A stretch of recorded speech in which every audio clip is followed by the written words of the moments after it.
Well, welcome everyone to our first CMS InTouch event of 2021. It's great to see so many people joining from all over the world today. So good morning, good afternoon, or good evening, depending on where you're joining us from. I hope you enjoy today's event. This webinar is not just the first event of CMS InTouch for 2021. It's also the very first event for our new series of professional development workshops on publishing critical work. This new series is part of our mission as CMS InTouch to help connect, support, and nurture in the international CMS community. We think in particular, in the context of what is going on around the world right now, it can be quite difficult, and it can be quite easy to become disheartened and isolated. So in this context, especially if you're a junior scholar just starting out, or if you're a critical scholar who is trying to fight and combat the injustice, hatred, violence, and all of the other things that just seem to keep coming around the world at us, it can be quite important to be reminded that there is this community out here that can support us, and that there is this support available. And so what we're trying to do through this series is to bring you together with editors of wonderful, highly respected journals who are not only welcoming but also encouraging of critical work in this day and age. And it's our absolute delight for the first event in the series to be with organization and with Raza and with Patrizia, who are the editors-in-chief of organization being the journal that has championed critical work since its inception in 1994. So we're very, very pleased to have them with us today. And this is our first event, and we're going to have monthly events in the series from now on. And it looks like we already sort of filled up these events for most of the year. So watch this space. Some of the other workshops you can already sign up for. Some others will announce as the year goes on. Okay, so before I pass on to Raza and Patrizia, I just want to raise a couple of household points. So we're expecting to go on for about an hour today. And another thing is, if you have any questions, you can ask them using the Q&A function at the bottom of your screen there at any point during the workshop. Don't put them in the chat function, because it just makes it easier for everyone to see your questions if they're in one place, which is the Q&A function.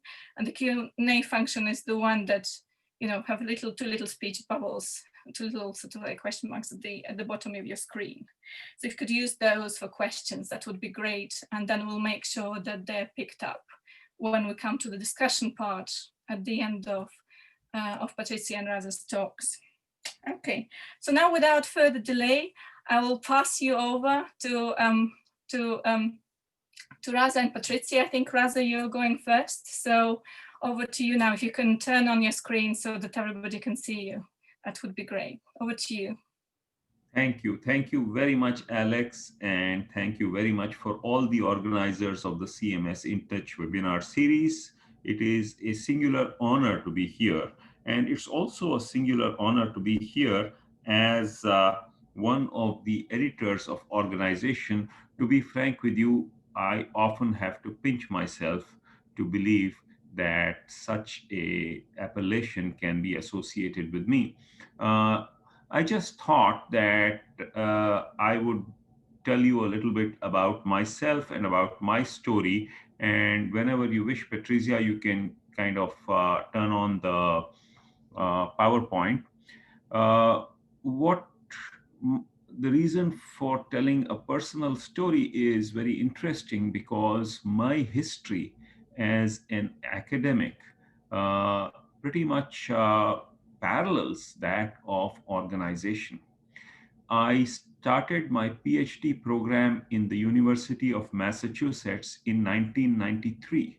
Organization began publishing in 1994 But Linda and Marta, who were the among in the original editorial board of the journal, had already started working on the journal at that time. So I was privileged to have a ringside view of what was going on at that point in time. This was before the internet. And, as we were being trained, I was in the beginning stages of my PhD program. I learned what a journal was, and I learned what articles were and how they used references. And right there in front of me, the galleys of the first issue of Organization were coming out. And of course, much later, I realized how important this journal was, because while critical work in organizational studies was going on, it had a little history of its own. There never really was a formalized platform to publish critical work. And while organization did not advertise itself right at the beginning as a critical journal, it referred to itself as a interdisciplinary journal and talked about neo-disciplinarity. The editorial collective of Gibson, Marta, Mike, and Linda always had that at the back of their mind. And the second issue, the very second issue of Organization, was a thematic issue on globalization. And that is where I saw how the boundaries of our field could be rendered porous, and a variety of influences from the social sciences, from the liberal arts, and from other perspectives could really infuse and enrich the organization studies literature, and therefore the very, very significant and singular role that the journal was playing in the process. And of course, once the journal comes out, it is out there floating in the same stream as everybody else and subject to the same isomorphic pulls and pressures. At that point in time, things like impact factor hadn't been invented, but we were under, the journal was under pressure to sort of mold itself to whatever metrics of success the market arrogated to the academic process.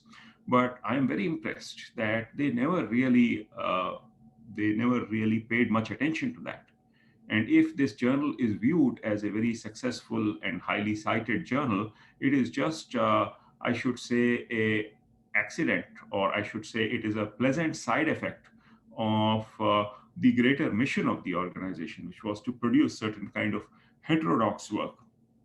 And then, of course, that concept of the heterodox work began to get sharpened and turned into the idea of critical work, that we are here to make a difference in the future of organization, a real intervention. That's what they had mentioned right at the beginning. So cut to 20 years down the line, the journal is surviving and thriving, and these sort of temporally constructed milestones are a good place to reflect, to go and take stock, as it were. And so that's pretty much what happened.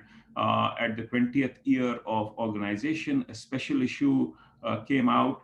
And again, the original editorial collective, at least Marta and Linda, put out a editorial there in which the word "not" was used. So I really enjoyed it.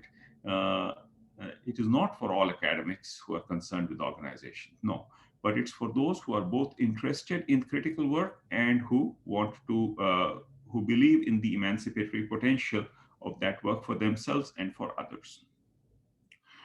During the course of the development and emergence of the journal, of course, a governance structure was created.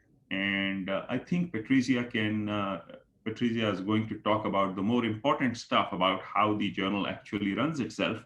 But it is important to say that we are editors in chief, but we are part of an ecosystem, a very, very democratic and low power distance ecosystem, where our associate editors and members of the editorial board, especially those who review articles for the journal, play a very important role in determining what kind of articles bubble up to the surface and how they are shaped and how they in turn shape the larger agenda. Those people who have cycled through the editor-in-chief process are part of the editorial advisory board. They are the memory keepers of the organization, and they play a very, very important role in sort of long-term policy issues. Now, a quick word about the philosophy of the journal. Now, this is part of our manifesto as it is, or should I say mission, as it is articulated even on the website, that we ask for uh, issues that are theory driven, that are international in scope and vision, they are reflective, they are imaginative, and they are critical. Now, every article doesn't have to be everything, but it has to be at least one and some of these issues. If you are of a critical bent, and if you have an article that you feel will not go to any other journal, then probably you should consider submitting that article to organization. And we have found that now, no, we don't pay much attention to whether how important that article, that any idea that is sent to organization is in terms of the actual, should I say, market of ideas at the moment or anything of that sort. We are very proud of the fact that we don't let impact factors and other things uh, influence our editorial decision in any manner. But what we do really enjoy is that at some point in time, there are some issues that come up on the critical side. And when people go and look at the organization's, look at the journal's database, they find that that in some form or fashion has been discussed in the past. And so that really is, oftentimes a very, very pleasant feeling.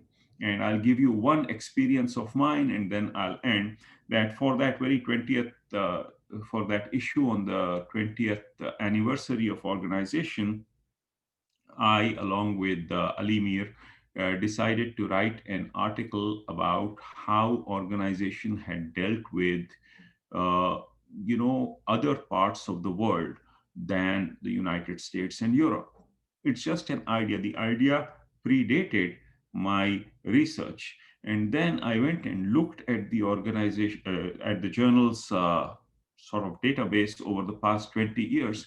And I was so incredibly pleasantly surprised to find that every thought that had occurred to me as being important for understanding sort of the rest of the world issues had been seeded at some point in time in the history of the journal. So my contribution to that special issue was just a mapping of all those articles. And when I did that, that's what it is, right? A stream of decisions are there, and then you turn around and look back and you see a pattern in it. So I would like to close my presentation by inviting all of you, those of you who are here, to submit to this journal, submit articles that are slightly different from the mainstream, that slightly unsettle the dominant paradigm. And if you are stylistically a little different, which it's fine. Our associate editors and our reviewers are extremely good at, not only tolerating a little, difference in both the form and function, both in terms of style and substance, but also giving the important feedback to shape it so that at the end, a professional product comes out. So with that, I'll hand over to Patrizia to tell us more about the journal. Thank you, Raza, and thank you, InTouch team, for the invitation and to give us the floor to talk about the journal and this community around it. I'm very happy that Raza introduced himself along the origins of the journal, because my personal trajectory and arrival to organization is very different. So you also see how different ways lead to this community.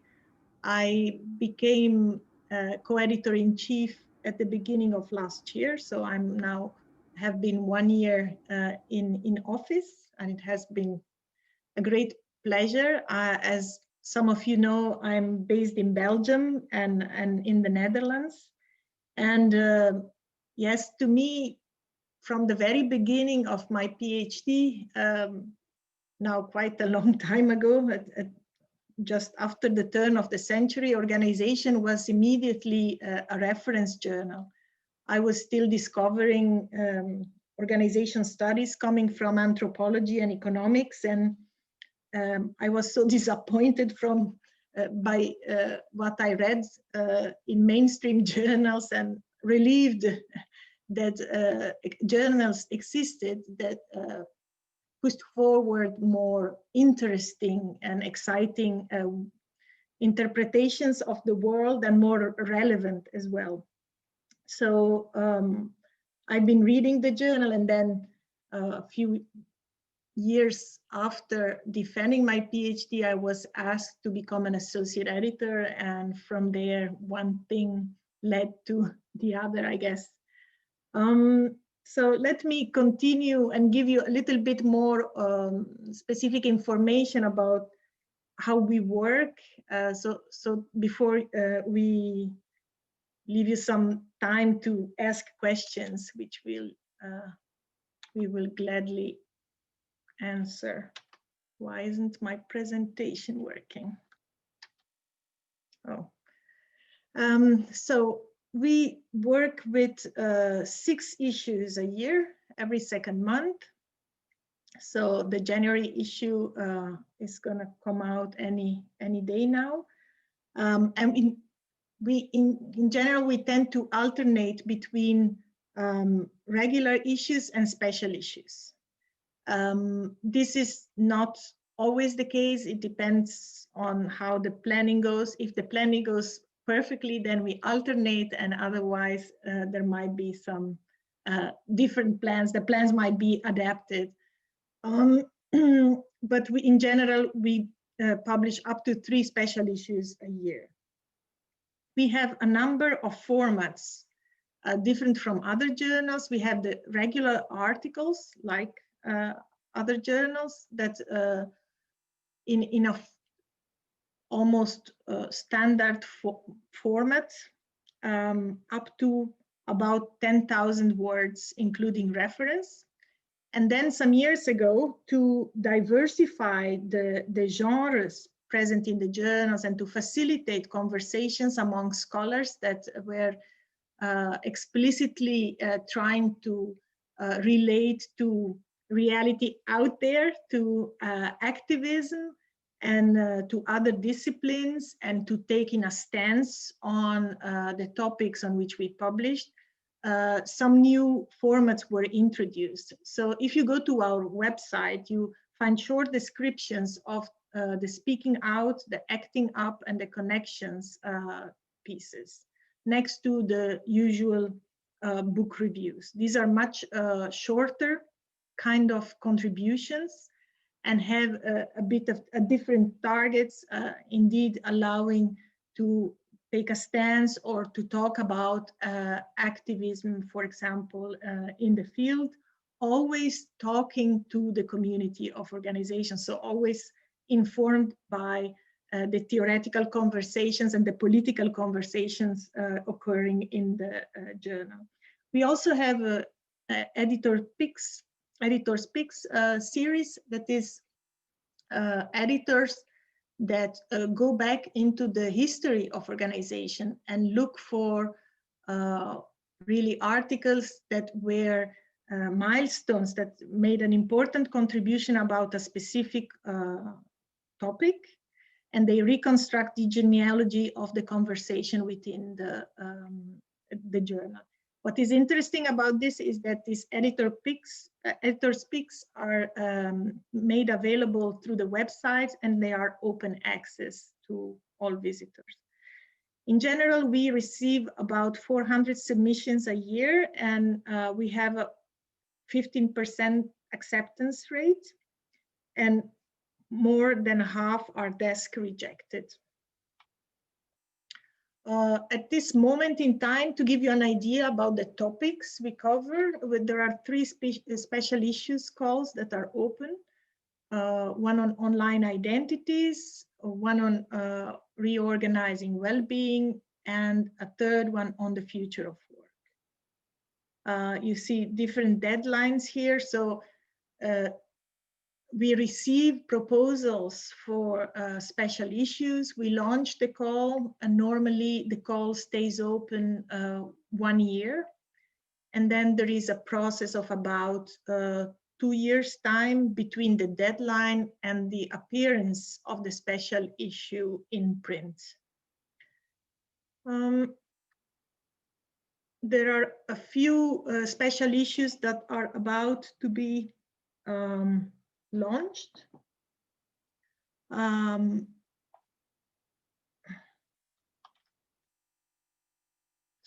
About to be to appear in print. Critical inclusion special issue, and a special issue on post-growth era, the dark side of digitalization, decolonizing management and organizational knowledge, and solidarity in difference, which will appear in a year's time.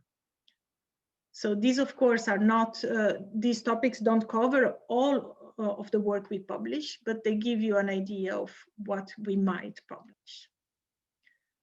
So if you're interested in submitting a paper, we would advise to really read the scope of the journal if you don't know the journal that well.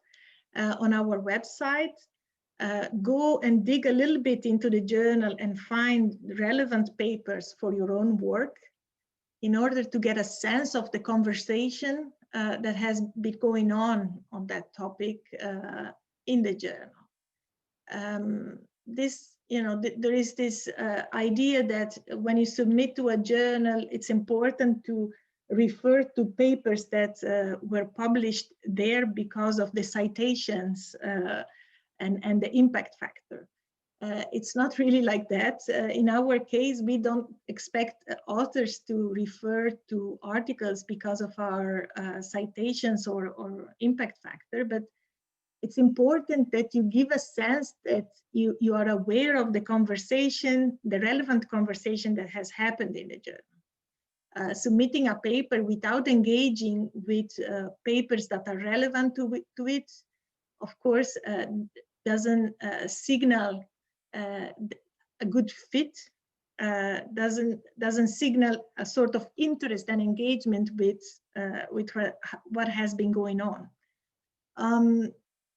On the website, you also find very detailed instruction on how to submit through Manuscript Central, which are very common to other journals as well. You can always write a short cover letter for the paper. I emphasize short because we have to process very many papers, so the shorter to the point, the better. You can there indicate if you think that there is an associate editor on our book working with us who is particularly suitable to guide your paper. You are always, you can always indicate the name or the names on the cover letter. And we try to have a quick turnaround and to get back to you in a couple of months. So to recap what Raza was saying in the beginning, you have a paper or you have an idea for a paper and you are considering submitting to us, then you should ask yourself, first of all, is it critical? This is perhaps the most important question. And is it critical means, does it engage with critical theory? Is it power sensitive? Is it reflexive? Does it challenge orthodoxy? And does it make a statement that is innovative and important enough? And are you excited about it? Are you challenged by it? You can also become part of the organization community by registering as a reviewer. We are always looking for reviewers. This is also a way of getting to know the journal. And if you would like to become a reviewer, please send an email to Nuzi, our managerial assistant at organization at fm.radbouduniversity.nl.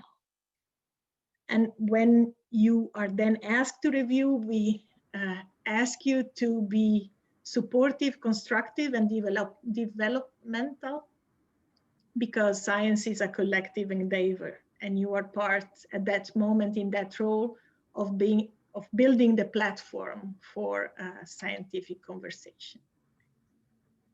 Please give compliments and critique, be clear,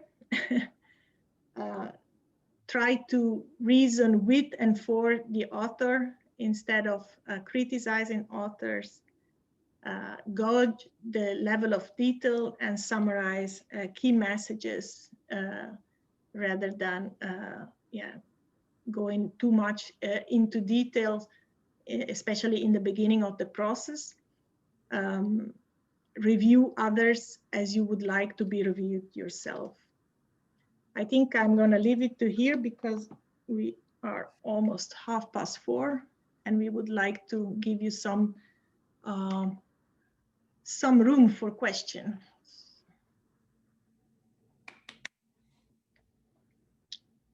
So, questions.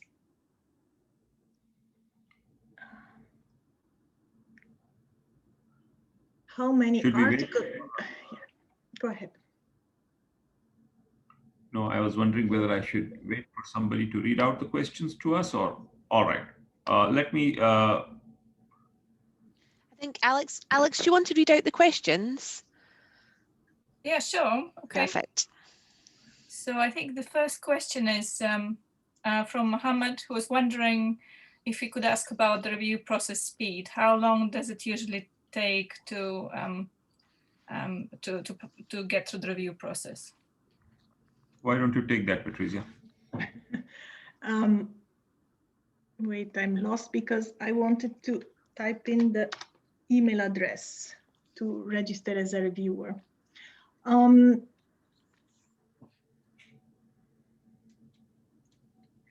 Well, normally I think that Raza and I take have first a look as editors-in-chief. So every submission is in the system is divided. They are divided 50-50. And we have a look, and we have like about, I think, 1 month, 4 weeks to make that decision, right? So if the article is desk rejected by us, normally you would have an answer quite quickly in 4, 5, maximum 6 weeks. And otherwise, in the system alerts you that it has been assigned, that the manuscript has been assigned to an associate editor. And then the associate editor has a time, also I think about a month, to identify and recruit reviewers. Generally 3 reviewers as a rule, right?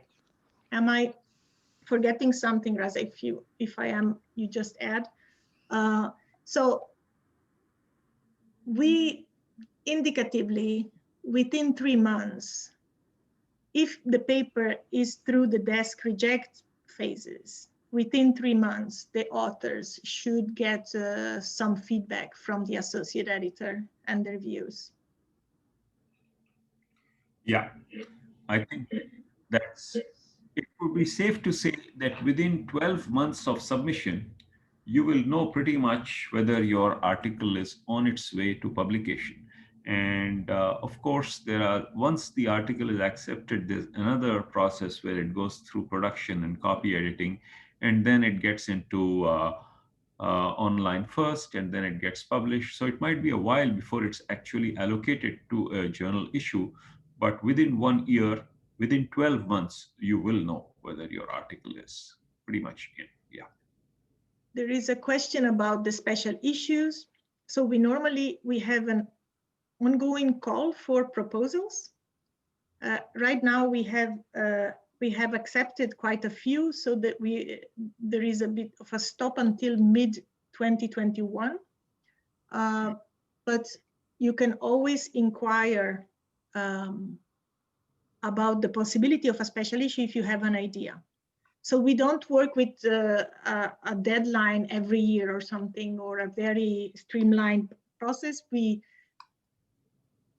get proposals for special issues. We discuss them with the associate editors, and then we go back to the colleagues that proposed the special issue with our feedback. For, you know, it goes, if it's accepted, it goes in any case through a couple of rounds of revisions and fine-tuning before it is actually launched. As far as the third question is concerned, we think of all PhD students as our colleagues. So if you are going through your dissertation process, we will be happy to accept submissions from you, and we will be very happy if you would sign up as reviewers. Yeah, question 4, what are the most common reasons for a desk reject? I would say that the main 2 reasons are a lack of fit with the journal, so not critical articles. And perhaps the second would be underdeveloped manuscripts, that we think our first evaluation is indeed this fit, but also the possibility, you know, we need to estimate that this manuscript makes a reasonable chance to go through the process. If it's too underdeveloped, then of course it becomes very tricky and we don't send it through. Do you want to add something, Raza?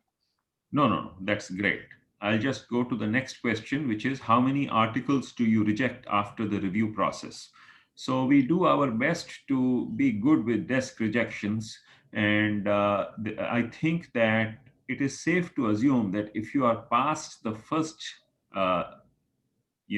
screening from the editors-in-chief, you have about a 50% chance of being accepted. But having said that, it's really about how you respond to the editorial process. So it becomes an extremely, I should say, give and take process. Our associate editors are very good about accepting and forwarding articles, even if they are high risk.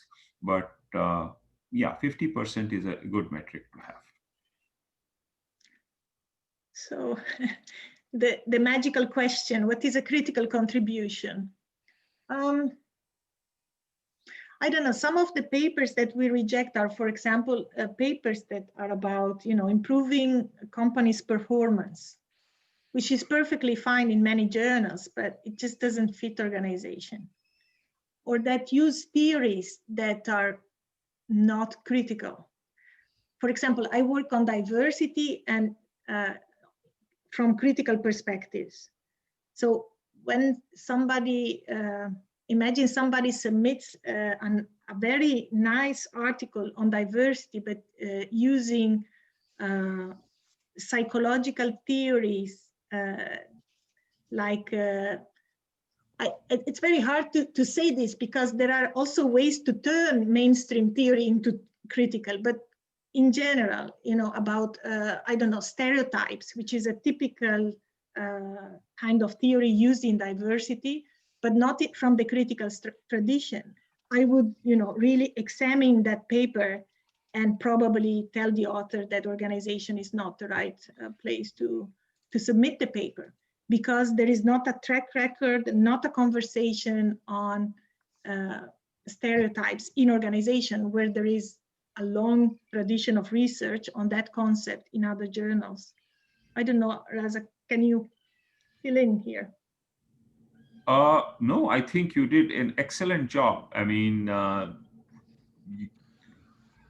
there are a lot of papers I personally have desk rejected. I mean, the word reject is such a loaded word. I don't want to say that, but I have returned to the sender, as it were, saying that this is a great article, this is beautifully argued, but it is not within the mandate of the journal, so please would you consider submitting it elsewhere? And I am happy to reserve the right to do that. A critical article, think of it as, whatever the status quo is, are you going to, challenge that? If you write an article about, say, corporate social responsibility, and say that, these are the ways in which organizations can become socially responsible, chances are pretty high that you will get a desk reject from us. Just a small example I am saying. And, critical stuff is like pornography. People say you don't know how to define it, but everybody knows it when they see it. So I'll just go on to the next question, which is the easier one, which is, I was rejected for a special issue after a round of revision. Is it possible to resubmit after changes according to feedback the paper to the normal journal? Ideally, you should check in with one of the editors in chief. We do not encourage, for obvious reasons, because otherwise it becomes very problematic, rejected articles, but there are specific reasons, and this goes for the regular journals also.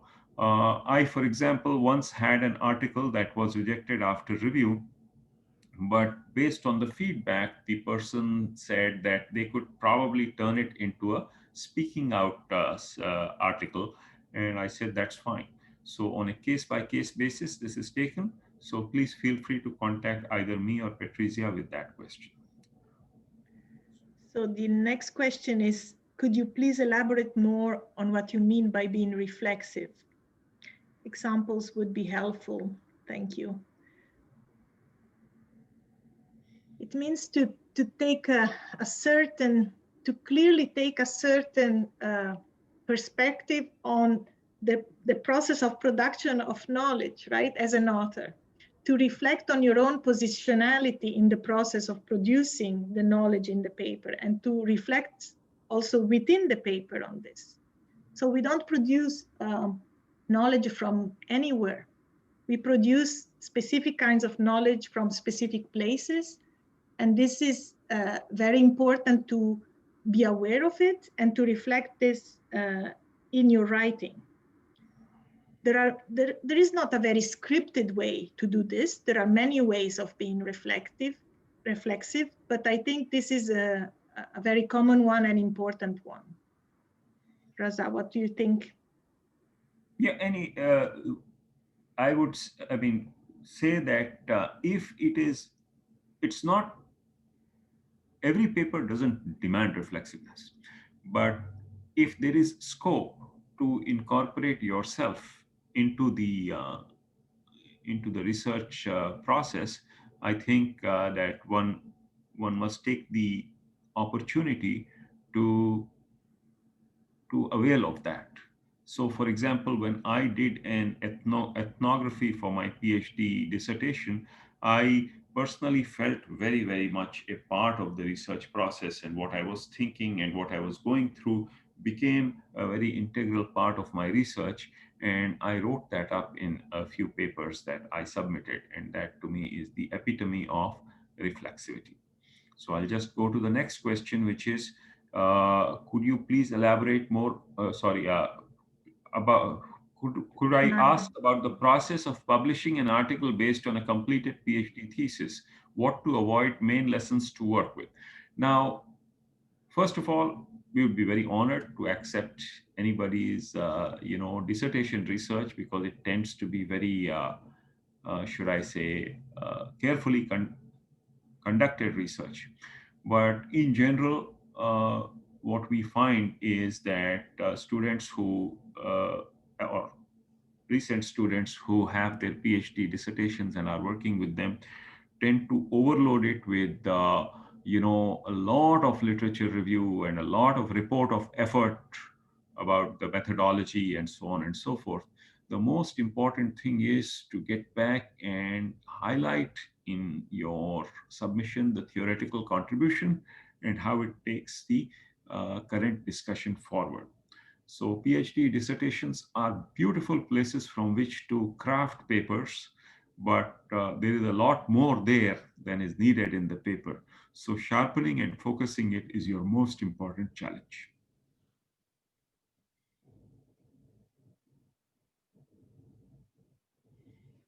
So question 10, how are associate editors recruited? How can one enhance one's chances to be recruited as an associate editor and be a more engaged member of the organization family? Now, I guess this is the question I actually asked when they asked me to become an associate editor. Why did you ask me? And actually what Martin Parker back then told me, I don't know if it's true, but he told me back then, we ask you because of how you review. Of course, I had been publishing, I had published a couple of things in the journal, but also above all, I had been reviewing. And the way I engaged with the work, apparently was sufficiently good to ask me to be part of the associate editorial team. And this is actually, it's quite organic. We don't have official calls for associate editors. We normally recruit from people that have engaged with the journal through writing in the journal. Often, for example, through a special issue in which they have guest edited, in which they have curated the whole process of peer reviews and putting together the issue, and where you actually show that you have sufficient knowledge, but also organizational skills and commitment. And of course, in terms of content, you converse with the journal. And this is, how the community emerges. Associate editors often stay with us for a long time, and then at some point they depart. And some of them are promoted to editor-in-chief to continue the community to continue the work. I don't know if you want to add something more specific, Raza? I wanted to say a couple of things. One is that, as Patrizia mentioned, we tend to recruit associate editors from the editorial board. There are exceptions to this, of course. So the first order of business is that if you have reviewed 3 or 4 times for the journal, then feel free to reach out to one of us and say, can I get on the editorial board? And if you are on the editorial board and you've been there for a while, and if you feel that you think you are associate editor material, please again feel free to reach out and say, hey, do you want to recruit me?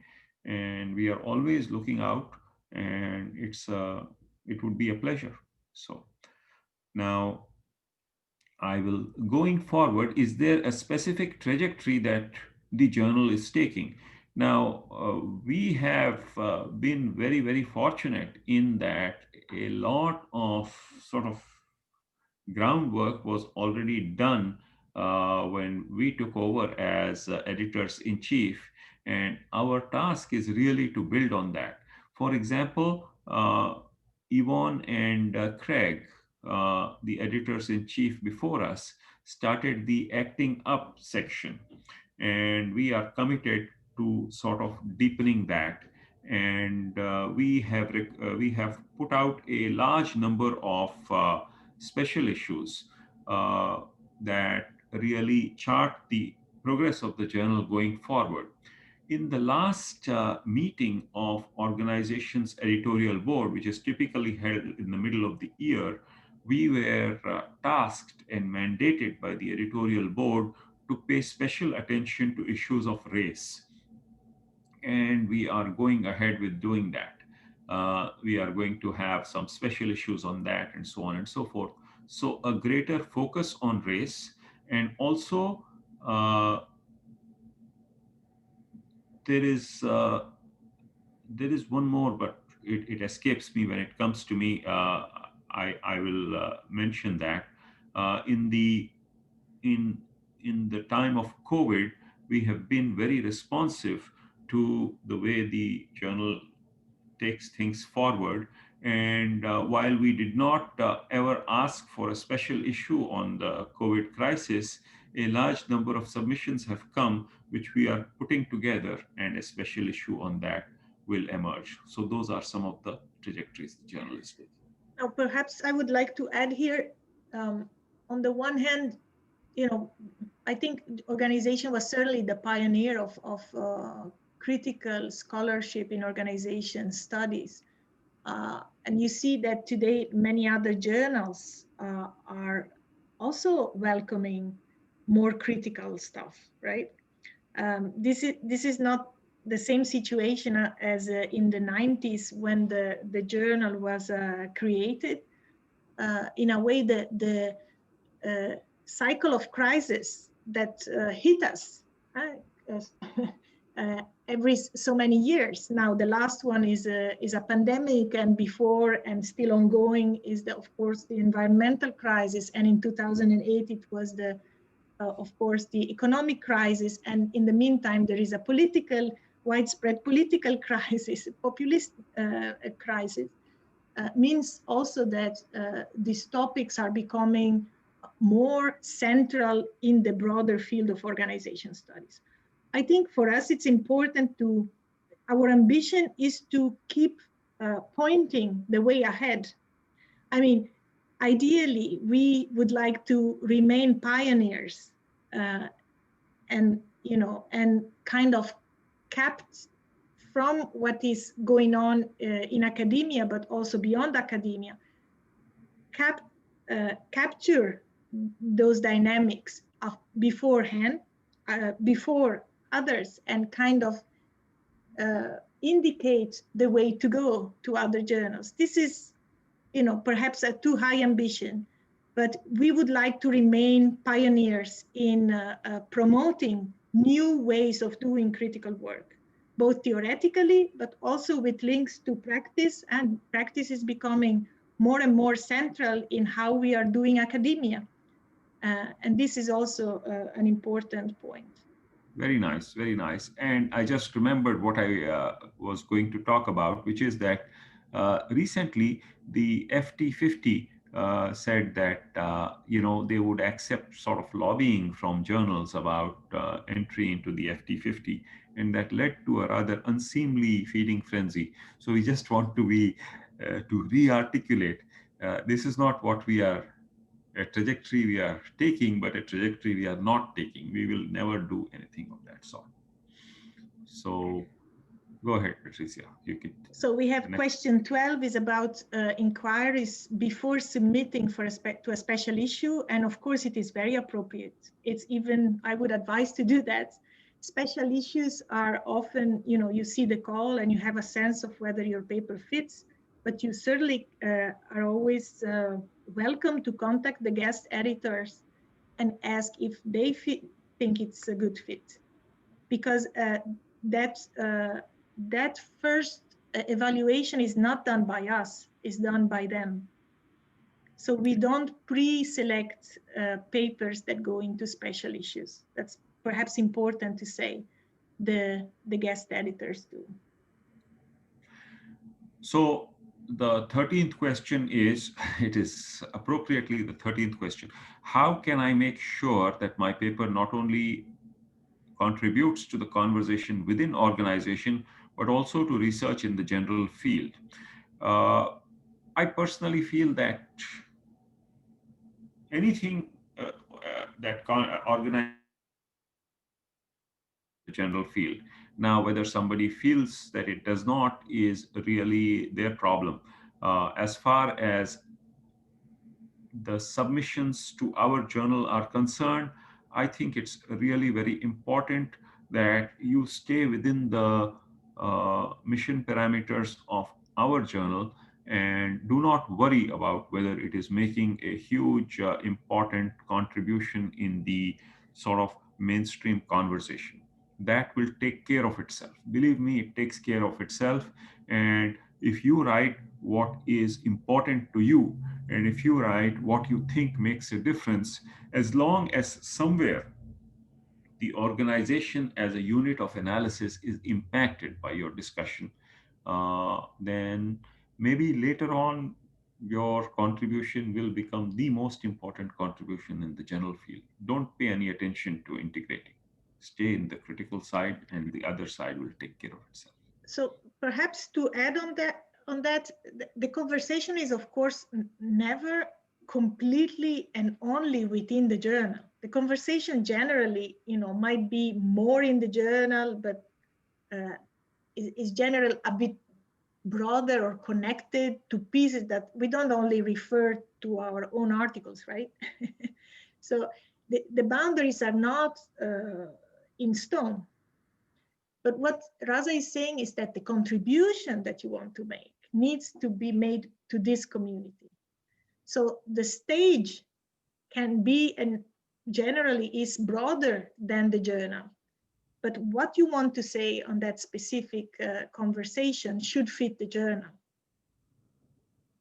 I hope it's clear. Take the final one, the 14th question. Yes.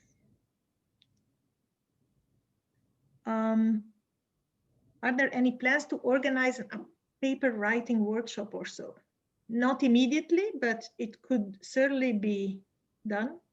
Yeah. It would be it's a great idea, perhaps.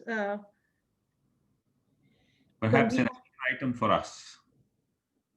An item for us, a to-do on our to-do list. Sure, sure.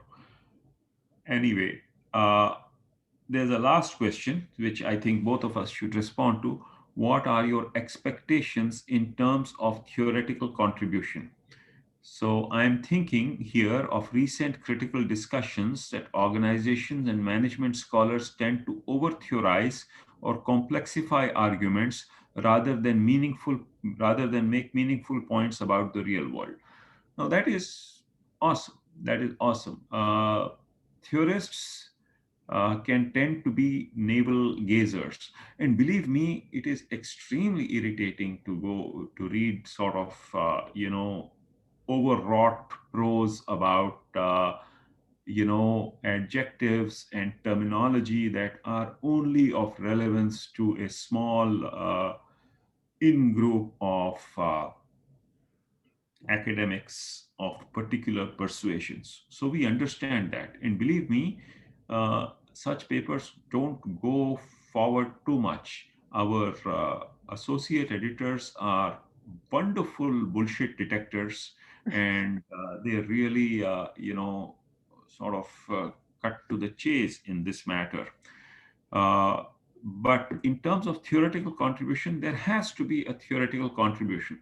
Now, in the mainstream, there is this process of gap spotting, which we don't subscribe to, that you draw a literature review and said literature has examined this is what literature has not examined, and therefore my contribution will fit exactly here and close in a hole. That is not how we do theoretical contributions here.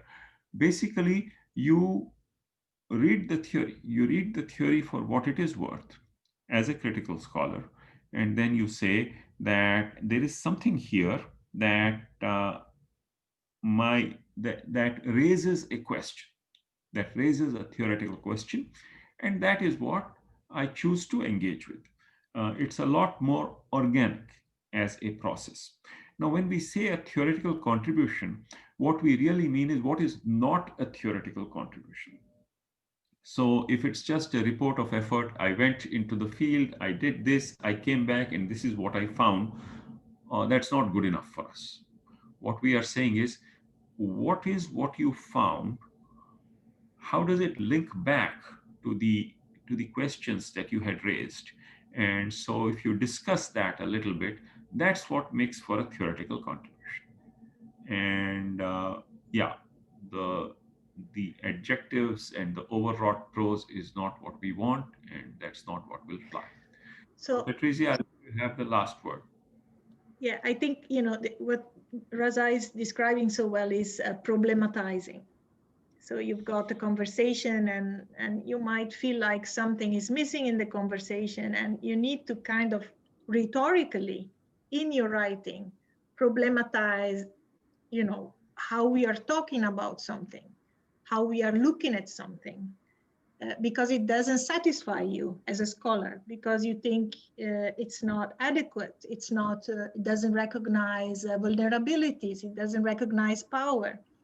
So for me, the theoretical contribution, you know, especially in organizations, should also be, in a way, a political contribution, in the sense it should be power sensitive. It should say, speak to the dynamics of power. It should also be an ethical contribution, because it kind of raises questions of what is right and what is wrong, because we are critical. So you should be something like a bit mad about something, that something remains unspoken and you really don't like it. I think that anger actually is a great motivator to start writing, not to write well, but at least to start writing. So Sure. I think. We can't leave yet because a last minute question came up. So how would one potentially start an acceptable conversation that is new to the journal? Now, I will give you an example, hopefully, that will help out. During the COVID crisis, a lot of organizations retooled themselves to take illiberal advantage of the crisis and produce certain kinds of new ways of, exploiting workers. There's no other way to describe it. So one of the papers we have received, I don't want to say much about it because it hasn't yet been fully accepted, talks about how, the global corporations that are engaging at the supply chain level with smaller countries traffic with illiberal regimes to intensify work for workers and so on and so forth. Now, it was a very new attitude to the COVID crisis, and they put it out there. It was a very raw paper, and we are in the process of, going through multiple revisions and all that. I hope that at some point in time the paper will be accepted and published. So we do start new conversations, and we do a good job. At the same time, I think, it's very hard to start conversations that have no link at all with the past. I mean, so I think, you start a new conversation, but you want also to kind of, bring in what has been there. And most of the time it's possible, and you give a twist to it. So I don't know, I think we ran through all the questions, but we remain. Yeah. Sorry. We remain, of course, open. If you have any questions, you can mail us and ask us, of course. Absolutely. Absolutely. Great. Many thanks, Patrizia and Raza. That's been absolutely great, really encouraging and insightful and helpful. And it's just wonderful to know, especially at times like this, that we do have this great intellectual home in organization for those of us who do critical work. So thank you very, very much indeed. Just wanted, before we close, to draw your attention to some of our forthcoming events. We have two coming up, well, one coming up very soon, later on this week. We have a webinar on speaking a secret language, challenging the patriarchy through forms of communication, which is promising to be a really creative, really inspiring and different sort of event. So it's not too late to register via Eventbrite, so do so if you're able to attend. Our next PDW interactive workshop in the series of publishing critical work is going to be on the 24th of February, and it's going to be with Ephemera, another wonderful journal who is open and very encouraging with critical work. So do sign up for that. You can register for both events via Eventbrite. And I also wanted to draw your attention to our various channels. So we have the YouTube channel, where you can watch the video of this workshop, and can watch the videos of every webinar that we've done so far. if you wanted to revisit some points, if you missed something and you wanted to watch it. Also, we have a Twitter account that you can follow at CMS InTouch to be kept up to date with announcements and news. And if you do have ideas for proposals, if you want to write, to kind of create your own workshops or webinars, then do contact us at cmswebinars@gmail.com as well. So that's absolutely great. And we're going to close now, and just want to thank once again Patrizia and Raza, and also to thank my team at CMS InTouch. There's a lot of work going on behind the scenes, and so thank you very much, Kat, who is piloting Zoom today as always, and to Vijayta, Ozan, and Arturo, who are all involved in making CMS InTouch events possible. So that's all from us for now. Do keep safe, take care, keep well, and hope to see you very soon indeed.